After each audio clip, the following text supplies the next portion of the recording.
Boa noite. Boa noite. Por favor, em um país que a gente vive uma disseminação do ódio tão forte, que tivemos o pior crime da história, que foi a escravidão transatlântica, como lidar com religiosos que propagam o ódio contra os negros? É um problema sério, né? É um problema de todos nós, é um problema que nós temos que cada vez mais buscarmos a paciência, o amor, a indulgência, a caridade, a espiritualidade e darmos a outra face. Nós não estamos vivendo tempos muito diferentes que viveu Jesus, com os mesmos religiosos, os mesmos extremistas, fundamentalistas, os mesmos que, no qual, em cima do púlpito, ganhavam o poder, o mercantilismo da fé, o dinheiro. Então, quer dizer, os tempos mudaram, mas os comportamentos ainda são os mesmos. E digo mais a você, se o Cristo estivesse encarnado aqui hoje, seria muito provável que ele seria execrado, né? Extremamente execrado. Agora, mostra a todos nós o quanto nós estamos longe ainda do cristianismo, né? O racismo, a intolerância religiosa, o desrespeito à mulher e assim por diante. E ainda então nos falta uma larga estrada. E aí quando as pessoas dizem assim, mas nós estamos em mundo regenerador, eu digo a vocês o seguinte, nós estamos só na convalescência. Haverá séculos e séculos ainda para que a gente possa começar a saborear o que Jesus nos deixou. Nós estamos começando a viver agora alguns pormenores do cristianismo. Agora. Então nós temos uma larga estrada no campo espiritual. Uma larga estrada para que a gente possa evoluir individualmente e coletivamente. E para esses que usam da tribuna religiosa como uma forma de poder ou do próprio mercantilismo da fé, são dignos da nossa compaixão. Eu vou citar a vocês dois casos. O primeiro caso de Allan Kardec, um dos pouquíssimos, raríssimos fenômenos espirituais que ele teve, um que ele teve, foi um desprendimento que ele teve de forma consciente, aonde Martim Lutero vem desprender e de forma consciente diz a ele, olha, eu vou te levar a um lugar e que você esteja preparado a esse lugar. E aí quando eles chegaram numa região dessas de sofrimento, de uma região tétrica, pesada, coletivo, mental, emocional, de pensamentos, daqueles martírios, daquelas dores mentais, volto a dizer, mental, ele começa a questionar, Kardec começa a questionar Martim Lutero. Quem são esses que estão aqui? São os romanos? Aqueles que perseguiram os cristãos? Martim Lutero não, esses já reencarnaram e já se transformaram. E aí então ele começa a pensar novamente, será que são das cruzadas? Aqueles que participaram das cruzadas? Ele diz, não, também não, esses também estão reencarnando, se perdoaram e estão trabalhando em favor do Cristo. E aí então ele fica sem saber e questiona Martim Lutero. Quem são esses então? Esses são os religiosos. Esses são os religiosos que estiveram perto de uma água tão limpa e não souberam aproveitar. São eles que martirizam ali. Martirizam porque a consciência pesa.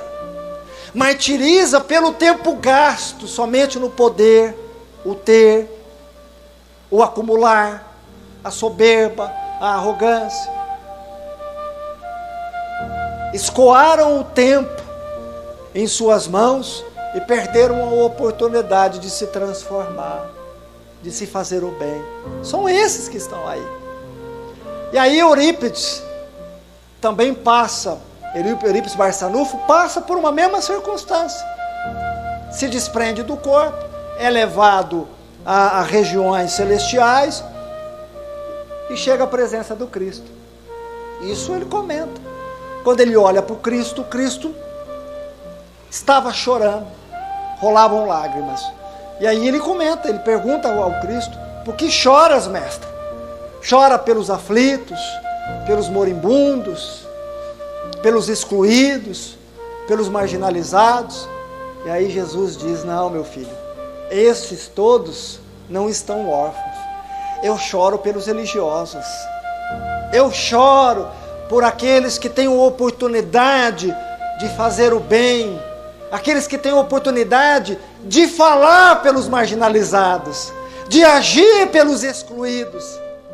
É por esses que me penalizam o meu coração, porque estão jogando uma grande oportunidade fora. E aí, meus queridos irmãos, que possamos nos colocar no nosso na nossa devida posição e perguntar à nossa consciência: será que nós estamos fazendo a nossa parte? Será que nós estamos dando a quem tem fome? Socorrendo e orando pelos criminosos, pelos marginalizados? Será que nós saímos da nossa zona de conforto, da nossa casa quentinha, e vamos à zona de guerra, aos barracos, às mães abandonadas à mercê, à sorte, aos alcoólatras, aos drogaditos?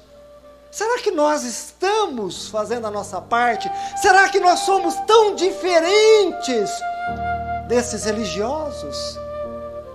Eu ponho um ponto de interrogação em vossas consciências. Porque o Cristo mesmo diz: quando fizerdes a um desses pequeninos, é a mim que está fazendo. Porque estará fazendo a lei de amor, de caridade e de justiça. E quem trabalha no bem não tem tempo de julgar. Quem trabalha amando sabe da importância da enxada da caridade e ora pelos aflitos. Porque uma vez foi questionado a Francisco Cândido Xavier: Chico, esses irmãos corruptos na política, o que será de nós? O que será de nosso país? E aí o Chico disse: olha, meu irmão, eu não sei, mas só sei uma coisa: eu não sou tão diferente deles. Não sei o que eu faria se eu estivesse na política. Cuidado, meus queridos. Cuidado, porque a pedra que atiras pode ser a mesma pedra que te feres. A gente se indigna com o mundo, com a situação, mas pouco fazemos. Indignidade sem ação não vale nada. É fé morta. É a mesma coisa do que os fariseus, belos por fora, mas vazios por dentro. E muitas vezes nós estamos vazios de caridade, vazio de amor, vazio de ação, vazio de justiça. Porque nós batemos no peito e nos achamos melhores. Nós somos os melhores. Mas será que somos mesmo? Será que faríamos completamente diferente? E que dessa água nós não beberíamos? O Pedro disse a Jesus: não, mestre, eu estarei contigo.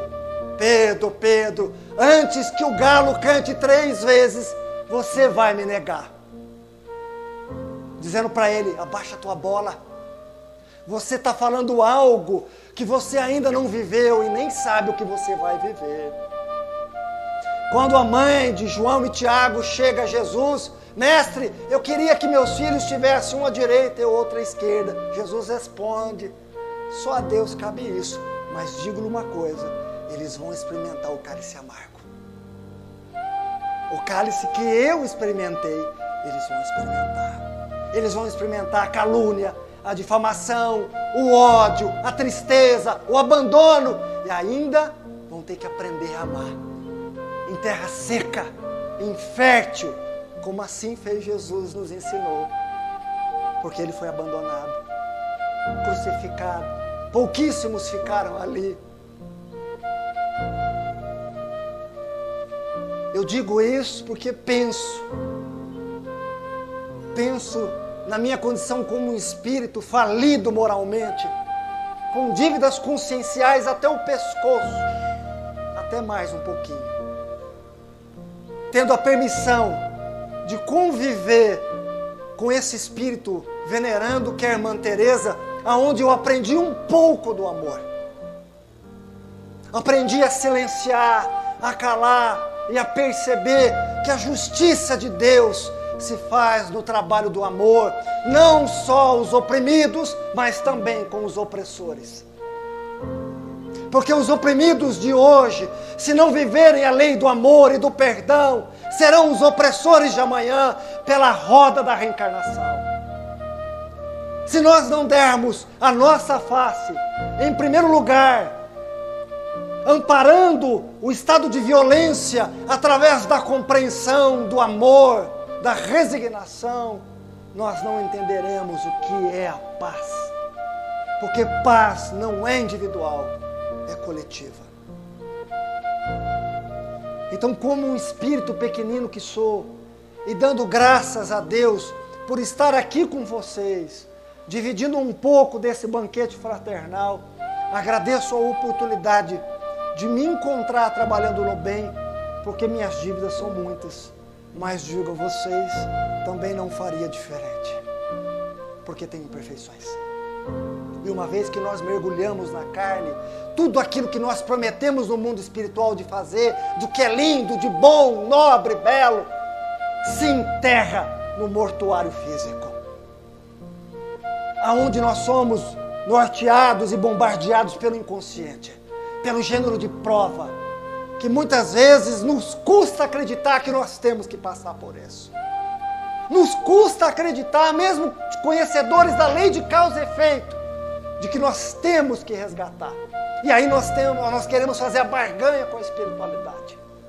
A barganha porque achamos que a prática no bem, que o trabalho mediúnico, isso seria uma moeda de troca para aliviar a nossa circunstância. Só que nós nos esquecemos que o rei que pisou essa terra serviu de uma forma humilde e mansa.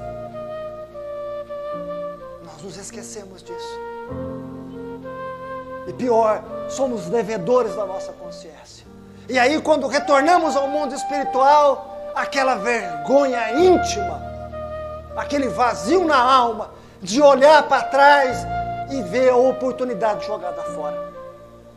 Porque não soubemos suportar com dignidade, não soubemos carregar a nossa cruz, não soubemos renunciar ao nosso ego, nos fantasiando, nos maquiando a uma posição social, a uma persona espiritualista, mas que não vive a espiritualidade. Só que ninguém lá vai perguntar do tempo que foi jogado fora. Mas a tua consciência, a tua própria consciência, vai te mostrar o tempo que nós jogamos fora. E aí digo uma coisa, que já repeti aqui e encerro minha fala. 80% dos espíritos que desencarnam, amigos, familiares, queridos, irmãos de jornada, de caminhada, sempre falam, se eu tivesse aproveitado o tempo, se eu tivesse aproveitado, suportado com amor, com trabalho, voltando essa energia para me analisar, porque os outros compete ser o que eles são, a nós não. Nós não podemos nos dar o direito de sermos o que queremos ser. Nós temos que realmente temos o dever de nos educarmos. Aos outros sim. Se o outro, o que ele vai fazer da vida, se ele vai julgar, se ele vai maltratar, compete a ele. Então toda a revolução que nós queremos ver nesse mundo, ela é pautada no amor. A pilastra dela é o amor. É o amor. É um amor que o indivíduo racista hoje, o indivíduo que se acha superior hoje, quando ele tiver que trocar a roupagem dele, porque há trocas das roupagens, e quando ele tiver que trocar a roupagem dele, e perceber que a roupagem dele é muito diferente do que ele estava no sentido, e criou-se uma superioridade, ele vai ter que analisar a importância da essência do eu muito mais do que a roupagem física. E nessas andanças, perto do Eduardo, há um indivíduo que reencarnou com a cor parda. E quando ele olhava para outros indivíduos, e muitas vezes ele questionava o Eduardo, dizendo assim: por que eu nasci com essa cor? E o Eduardo não entendia por que aquele sujeito batia tanto nessa tecla. E uma vez eu disse a ele: ele não aceita a cor dele por uma superioridade de raça, porque foi racista, porque subjugou o seu próximo. E hoje ele tem uma crise do eu dele, ele tem uma crise da aparência, que é justamente para ele aprender que o que vale mais é o eu e não a roupagem.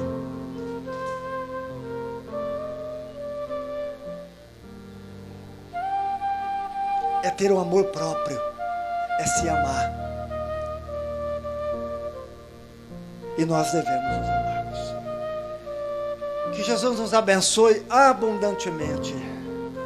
Que vocês levem essa paz em vossos corações, que não vem de mim, mas que vem da irmã Teresa de Jesus, nobre companheira, que nos inspira, que nos ampara, que nos ajuda, que nos ama de uma forma abundante, que nos acolhe em seus braços maternais, carinhosos. Que essa paz se espalhe em suas mentes, em seus corações, e que vocês, dentro dessa paz, tenham um entusiasmo de se amar, de servir, de aprimorar suas habilidades, principalmente cultivando o tempo em se autoanalisando, em se transformando, em se educando, e aonde você está inserido, que você possa ser um instrumento do amor. Que Jesus os abençoe abundantemente.